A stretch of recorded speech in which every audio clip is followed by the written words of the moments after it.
ഞാൻ കുവൈറ്റിൽ തിരിച്ച് ചെന്നതിന് ശേഷം ഓൺലൈൻ ഉടമ്പടി എടുത്തിരുന്നു. കാരണം 2024 ജൂൺ 8-നാണ് ഞാൻ ആദ്യമായി അവിടെ ഉടമ്പടി എടുക്കുന്നത്. അതിനുശേഷം എനിക്ക് കുവൈറ്റിലേക്ക് തിരിച്ചു പോകേണ്ടി വന്നു. അവിടെ ചെന്നിട്ട് എനിക്ക് ഓൺലൈനായിട്ടാണ് പിന്നെ ചെയ്യാൻ പറ്റിയത്. ഉടമ്പടിയിൽ ഞാൻ പറഞ്ഞ 2 കാര്യങ്ങൾ. എനിക്ക് ഓസ്ട്രേലിയക്ക് പോകണമെങ്കിൽ ഒരു എക്സാം പാസ്സാവണമായിരുന്നു. അതുകൂടാതെ അത് കഴിഞ്ഞാൽ മാത്രമേ എനിക്ക് വിസ പ്രോസസ്സിങ് നടക്കുകയുള്ളായിരുന്നു. അപ്പം എൻ്റെ ഒരു ക്വാളിഫിക്കേഷൻ വെച്ചും എൻ്റെ പ്രായം വെച്ചും എനിക്ക് എക്സാം പാസ്സാവുക എന്നുള്ളത് വളരെ ബുദ്ധിമുട്ടുള്ളൊരു കാര്യമായിട്ടാണ് തോന്നിയത്. അതായിരുന്നു സത്യം.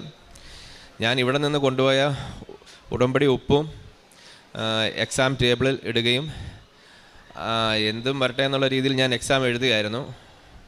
അത്ഭുതം എന്ന് പറയട്ടെ, എനിക്ക് ആദ്യത്തെ അറ്റംപ്റ്റിൽ തന്നെ എനിക്ക് എക്സാം പാസ്സാവാനിടയായി.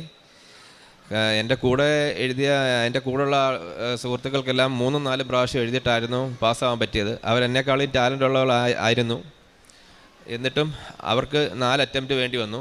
ആദ്യത്തെ അറ്റംപ്റ്റ് തന്നെ എനിക്ക് എക്സാം പാസ്സാകാൻ സാധിച്ചു. അതാണ് എൻ്റെ ആദ്യത്തെ സാക്ഷ്യം.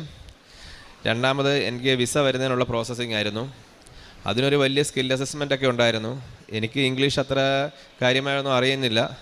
എങ്കിലും ഞാൻ അറിയാവുന്ന പോലെയൊക്കെ ആ സ്കിൽ അസസ്മെൻറ്റിൽ മാതാവിൻ്റെ ഒരു രൂപം എൻ്റെ കയ്യിലുണ്ട്. അത് വെച്ച് പ്രാർത്ഥിച്ചുകൊണ്ട് ഞാൻ സ്കിൽ അസസ്മെൻറ്റ് പങ്കെടുത്തു. 2 ദിവസം കഴിഞ്ഞപ്പോൾ അവരതും പാസ്സായെന്ന് പറഞ്ഞ് എന്നെ വിളിച്ചു. പിന്നെ വിസ പ്രോസസ്സിംഗ് ആയിരുന്നു. ഓസ്ട്രേലിയ എന്ന് പറഞ്ഞ ഒരു ലോങ് വിസ പ്രോസസ്സിംഗ് ആണ്. ഒരു 6 മാസത്തോളം എടുക്കുമെന്നായിരുന്നു അവരാദ്യം പറഞ്ഞിരുന്നത്.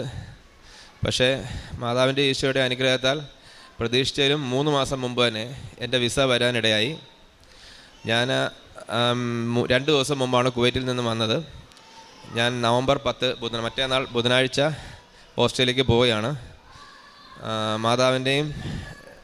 ഈശോയുടെയും മാതാവിൻ്റെയും അനുഗ്രഹത്താൽ എനിക്ക് ലഭിച്ച 2ാമത്തെ സാക്ഷ്യമാണ് ഞാനിപ്പോൾ പറഞ്ഞത്.